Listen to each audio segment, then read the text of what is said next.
Ahora saludo al ingeniero Nelson Valdeón. Él es un experto en ciencias, en geopolítica y ciencias energéticas.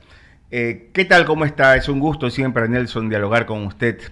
Voy con una pregunta que seguramente caerá por su peso.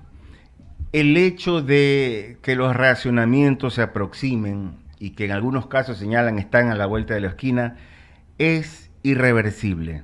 De acuerdo a su experiencia, ¿cómo lo analiza usted? Enrique, muy buenos días. Muchísimas gracias por la invitación. Pues como siempre hemos conversado en este espacio, Ujú. donde les doy los buenos días a toda la audiencia, pues bueno, creo que el tema es irreversible porque el cambio climático ha afectado el tema ha generado muchas más sequías. Ujú. Pero el Ecuador, ante esas advertencias que no vienen de ahora, vienen desde el 2000, casi 20 años, no se ha Así es. tomado ni una sola medida para poder mitigar esto. Si bien es cierto, hubo un tiempo donde se apagaron, se tomaron medidas para evitar los apagones, pues básicamente ahora no hay planificación que permita justamente mitigar este riesgo ya latente y sobre todo donde ya vemos que las cotas de las presas están más abajo de lo que ya se han consumido las reservas, pues básicamente eso vendrá a tener estos apagones que harán que realmente los Ujú. más afectados sean la economía del país y por ende la población.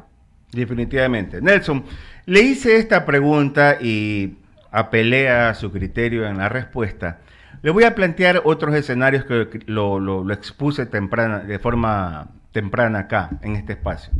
Yo veía en la página de el Ministerio de Energía del Perú y puse el ejemplo de cómo ellos planifican a 20 años, a 25 años, en el caso del Perú, y puse también, expuse el caso del expresidente Alan García, más allá de los temas de conocimiento público del caso de Brecht y la construcción del metro de Lima, más allá de eso. Yo recuerdo que en el año 2010, Nelson, porque él iniciaba su mandato por 6 años y fue el 2006 al 2011. En el año 2010 en el Perú, él firma un acuerdo, si se quiere, o un plan de energía para el Perú. Y digo, han transcurrido varios presidentes, ¿no? Alberto Fujimori, Toledo, Ollanta Humala, ahora último, quien se encuentra también en prisión. Pero sin embargo, esa política no ha variado. Y en el caso de Colombia, es igual. Ellos, incluso ahora en el año 2024, ante ese plan que creo que va hasta el 2040, dijeron, es muy bueno, pero hay que hacerle unos correctivos y están llamando precisamente a conversar y dialogar para esos correctivos. Oiga, Nelson, y créalo que yo he revisado la política energética ecuatoriana y lo único que hay es una convocatoria, pero no hay un plan, no hay una estructura. Es lamentable, Nelson, créalo, es lamentable. Efectivamente, y ahora estamos pagando las consecuencias, ¿Sí? ya que básicamente, mire, desde el punto de vista cómo analizamos la energía acá en Houston, lo importante para nosotros es tener planes de largo plazo porque el incremento de demanda de energía en los próximos años será casi del 16% anual. Uh -huh. Entonces, si es que no se tiene esa planificación de que va a haber un incremento de población, va a haber un incremento de uso de datos, de centros de datos, pues simplemente lo que está afectando justamente es al progreso de un país. Ante esas circunstancias, bien usted lo mencionó en el tema de Perú, creo que la gestión del presidente Fujimori fue extremadamente importante, ya que logró separar la parte Uh política -huh. de la parte que Económica. permite justamente el desarrollo Así del es. país. Lastimosamente en el Ecuador es un lodazal donde si uno está en la parte energética, mete la política y la política se mete en lo energético y terminamos en el desastre que existe este momento de planificación con infraestructuras extremadamente obsoletas que no cubren y satisfacen la demanda nacional. Entonces, en ese punto, pues no se ha podido separar la parte política de la parte empresarial, de la parte energética, y ahora todo es un champús que no permite justamente tener estas planificaciones que tanto se necesitan, sobre todo en épocas tan competitivas que se Uh tienen -huh. ahora, donde las tecnologías digitales mandan. Y eso realmente preocupa, ya que eso implica que ya el subdesarrollo no es tener esclavitud, el subdesarrollo significa no tener energía, ya que digamos, en este caso el presidente de la República apela mucho a su mensaje a través de celulares hacia los jóvenes, pero lastimosamente también los jóvenes, al tener esta mentalidad ambientalista, a veces extrema, Ujú. y que no se entiende que los celulares son hechos de petróleo, que sus fibras de textiles son hechas de petróleo, el momento que se queden sin luz, básicamente para cargar su celular, ahí se van a dar cuenta de la importancia de la producción petrolera para generar energía, porque este momento básicamente es la manera más barata de generar combustibles. Mire, solo la barcaza que está llegando para aproximadamente tener 150 megas de un déficit casi de 1000 megas, Ujú. pues básicamente estará quemando aproximadamente unos 71 mil barriles diarios de combustible para poder generar energía. Entonces, yo creo que esas incoherencias son las que realmente han hecho que la politiquería inmiscuida en el tema energético este momento haga que realmente la matriz energética en el país sea considerada incluso desde el punto de vista de inversionistas internacionales. Ujú. ¿Para qué entra un país que no hay energía? Si tú no aseguras un país que Exacto. tenga seguridad jurídica y seguridad energética, muy difícil que la inversión extranjera entre a un país con estas condiciones. De acuerdo, Nelson, y permítame compartir con usted y con la audiencia estos datos. No hablo de memoria. Este es un dato del Ministerio de Energía del Perú, Decreto Supremo, Política Energética Nacional del Perú, 2010 al 2040, como hice mención hace un momento. Quien firma en el 2010 esto fue el expresidente Alan García. Y en el caso, y según el Ministerio del Ambiente del Perú, la política energética peruana se basa en el uso de 50% de energías renovables hasta el 2040. Es un logro que el Perú cuente ya con una política energética que, alineada con la política nacional del ambiente, promueve el cambio de matriz energética, lo que usted señala, Nelson. Y con esto concluyo para luego comentarle sobre el tema de la barcaza. El Plan Nacional de Eficiencia Energética en Colombia va del 2016 a 2035. Recoge las mejores propuestas aplicables a la realidad, y así como lecciones aprendidas en la eficiencia energética. O sea, estamos, a ver, no, perdón, el de Colombia va del 2024 al 2054. Y la entidad asegura que lograr la electrificación de la economía colombiana al 2050 es un objetivo ambicioso pero alcanzable. No obstante, se requiere actualizar la agenda energética de largo plazo del país y las implicaciones de la adopción de cada cambio propuesto, en entes públicos como privados. Ahí tenemos el ejemplo, Nelson. Entonces, hoy estamos hablando de la llegada de una barcaza, hoy estamos hablando de que nos faltan kilovatios, de que eso no será suficiente. Por Dios, y así no se puede hacer país.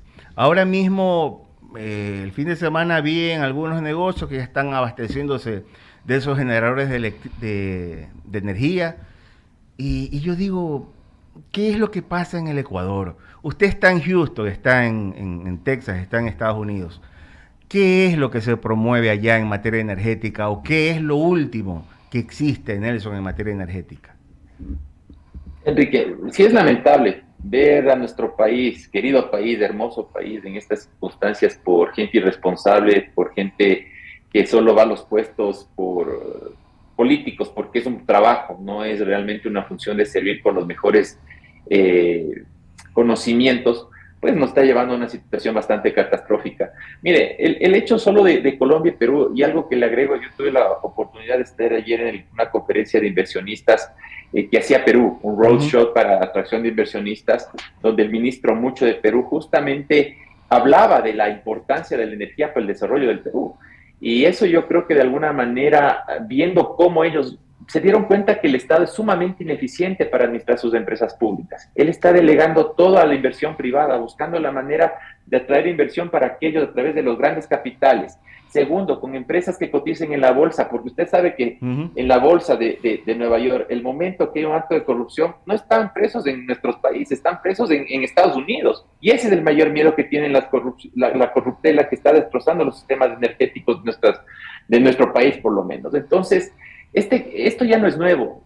Hablamos del 2010 con los decretos de Perú y Colombia, pero vamos mucho más atrás, en los Ujú. años 90. Y este es un caso que yo le he mencionado muchas veces en medios, El presidente de la República del Ecuador tuvo la fortuna de estudiar en Harvard, donde los MPA, los Master of Public Administration, justamente están enfocados en todo lo que es soluciones a los problemas vitales para la población. Y hay un caso específico que se llama el caso de Brasil. El caso de Brasil, que yo tuve la fortuna de estudiar en MIT, justamente en economía, en la parte de economía energética, donde el caso de Brasil es muy parecido a lo que está pasando este momento en el 2022-2024 en Ecuador. En aquella época, apagones, caída de producción, corrupción, Brasil se estaba yendo a un hoyo negro. En el año 2000, Fernando Enrique Cardoso decide hacer estas licitaciones internacionales para delegar a la empresa privada con un paquete accionario mayoritario del Estado, para que se mantengan las empresas bajo el control del Estado, pero con una administración privada, con eficiencias, cortar todas las corrupciones, los costos excesivos, las compras que solo se hacen por comisión de los funcionarios, hace esta transición y es donde nacen proyectos como Petrobras S.A., donde salen las eléctricas. Y usted puede ver que en Brasil no hay un solo apagón y está creciendo al ritmo de lo que es la economía mundial. Entonces, básicamente, viendo los casos, Chile no tiene un solo barril de petróleo y es una potencia en Latinoamérica. Perú no es una potencia petrolera y le está apostando al petróleo. México, que está en Estados Unidos, está apostando con gobierno de izquierda, se incrementaba el 54% de la producción. Kamala Harris, Donald Trump, están apostando, como hoy puse de mañana un ex, donde Donald Trump habla sobre Drill Baby Drill, y tanto Kamala Harris apoya, siendo un ambientalista, de que viene el grupo ambientalista de transición energética, ha dicho que no va a fracking, no va a prohibir el fracking. ¿Qué significa eso? Que se dieron cuenta que el problema no es la extracción petrolera, el problema son las emisiones de CO2 hacia la atmósfera. Por eso justamente las tecnologías que se vienen y que usted justo me pregunta de carbon capture para poder capturar el carbono, pues básicamente son las que van a permitir la mitigación del cambio climático. Eso hablando en términos ambientalistas. Pero en términos de energía, lo que está pasando en este momento es que todos los países de la región, Argentina está haciendo una nueva refinería.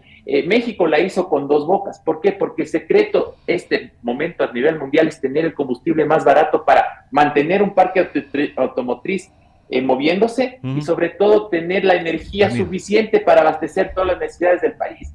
Solo le hago ahí una pequeña observación. Claro. Mientras el Ecuador ha caído la producción, ayer justamente se está por paralizar la refinería de Esmeraldas para generar combustibles, pues el Ecuador que va a tener que recurrir a la importación, y la importación a través de traders en el Ecuador está siendo sumamente costosa, que yo le apuesto que en noviembre, cuando tengan la reforma tributaria, van a haber más impuestos para el país, y luego dicen, ¿por qué está tan caro si tengo el combustible más barato? Porque todo está siendo importado en el Ecuador, y eso es absolutamente nocivo, no para la clase alta y media, para la clase baja, que es la que más sufre estos impactos. Entonces, desde ese punto de vista, creo que hay que ser sumamente consciente, y eso es un pedido al gobierno, ya es un pedido donde realmente tiene que decretar por lo menos al sector petrolero en emergencia para que comiencen a incrementar producción, para que bajen el precio de los combustibles. Porque ahorita, este momento, Colombia está bajando, está incrementando el diésel, lo que significa que está eliminando, porque saben el daño nocivo que tienen las economías a través de este subsidio, que el momento que ya se aumente el precio en Colombia, la inmensa cantidad de diésel que va a pasar por contrabando va a afectar muchísimo más al Ecuador. Correcto. Nelson, continúa la entrevista al abogado Ramiro Cepeda. Nelson, ¿cómo le va? Ramiro Cepeda le saluda. Ramiro, muy buenos días. Yo no tengo dudas, tenemos hoy día un buen ministro de Energía y Minas que está preparado y formado para este tipo de situaciones.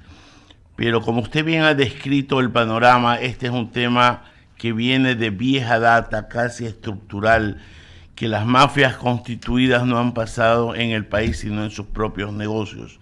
Y de paso, hoy el estiaje que esperamos es el peor de los últimos 62 años. Claro, barcazas no solucionan, pero van ayudando. Esto es una solución combinada. Hay que hacer muchas cosas al mismo tiempo con poco dinero. ¿Por dónde empezaría usted? Bueno, a ver, yo pienso que efectivamente su buena amistad y la información que el ministro puede estar transmitiendo es importante, porque el meterse en el Ministerio de Energía en este momento es ser un patriota. Usted ve que constantemente está yendo la Fiscalía a allanar estas instituciones, y eso, justamente viéndolo desde afuera, para nosotros significa inseguridad jurídica. Donde están los mayores contratos petroleros, eléctricos y mineros, que se meta la Fiscalía es un mensaje súper fuerte para la inversión internacional.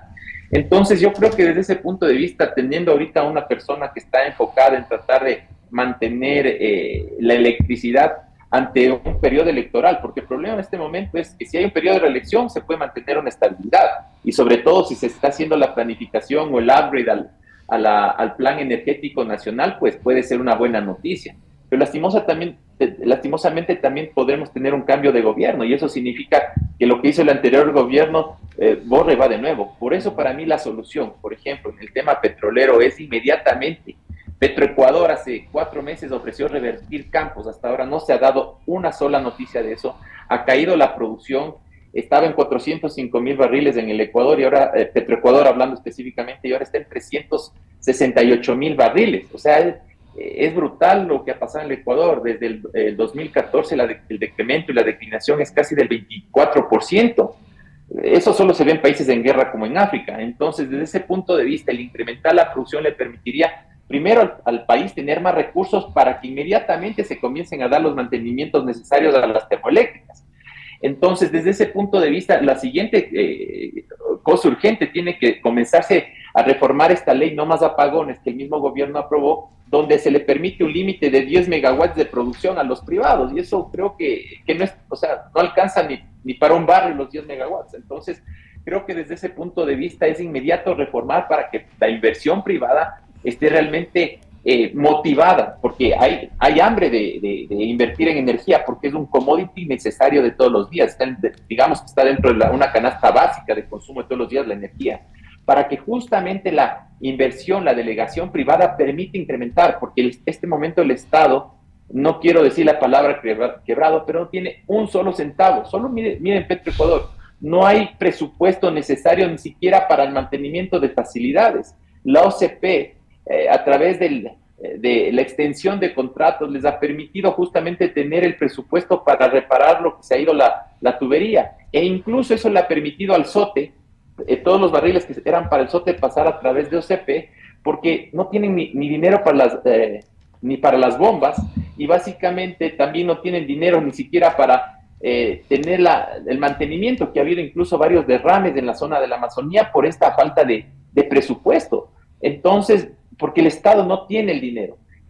Mi única manera y la solución y el pedido al ministro es básicamente delegue urgente al sector privado todo lo que es las licitaciones de campos petroleros, pero de una manera rápida. Yo lo he propuesto. Pero para eso, Nelson, disculpa que te interrumpa, para eso ya no emitieron un decreto en ese sentido.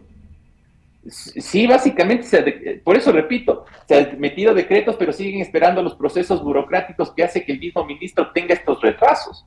Entonces ahí viene un tema de liderazgo, de imponerse para que se puedan salir los procesos. Miren, el sector petrolero varias veces se ha emitido un criterio donde hay manera de fast track para justamente que el presidente pueda hacerlo de una manera más rápida estos procesos burocráticos. Pero sí, Nelson, pero que resulta que en este país medio se van haciendo las cosas rápido, y viene la sospecha, vienen las insinuaciones perversas, viene la gente que echa el lodo para que no suceda, porque lo que quieren es que se joda el gobierno, porque tú bien lo citaste, es un periodo electoral. Entonces, ¿de qué estamos hablando? Este es el país del no. Y que no le dan los papeles, muchas veces los funcionarios no le pasan los papeles. Repito, esta es una cuestión de liderazgo, de cómo imponer justamente las decisiones, porque si bien es cierto, muy bien dice, el tema es que muchas veces le retrasan un periodo electoral, pero yo creo que si es que hay gestión justamente de imponer estos temas, yo pienso que sí saldrían, y se ha visto en otros, mire, por ejemplo, el mismo tema de la seguridad en Ecuador. Yo sé que no es la mejor, pero sí se ha reducido varios temas de seguridad en varias zonas, pero ha habido un tema de liderazgo donde se ha impuesto, ha llegado justamente todo lo necesario para que se pueda tener estos temas de seguridad. No es imposible, pero repito, yo creo que desde ese punto de vista sí se pueden dar resultados. Mire, el mismo hecho de la noticia que salió ayer de un potencial incremento de 9,000 barriles por parte de las privadas, eso demuestra que en la gestión sí se logró sacar todos los procesos que estaban trabados, que ahora le permite ser activa la ronda intracampos 2. Es posible siempre y cuando haya decisión política y liderazgo, pero eso ya depende de las autoridades. Que sea lo que deba de ser, Nelson. Agradecerte por habernos atendido a esta hora de la mañana, siempre con tus comentarios que nos ayudan a poner un poco de luz en el camino de la opinión. Que tengas un buen día. Muchas gracias, un buen día a todos. Bolito, que tengas buen día tú también. Ya abrimos el espacio a las menciones publicitarias y decimos: atención, amantes del shopping, el Centro Comercial Malecón es tu destino ideal. Descubre las últimas tendencias en moda y las innovaciones tecnológicas más recientes a precios insuperables. No dejes pasar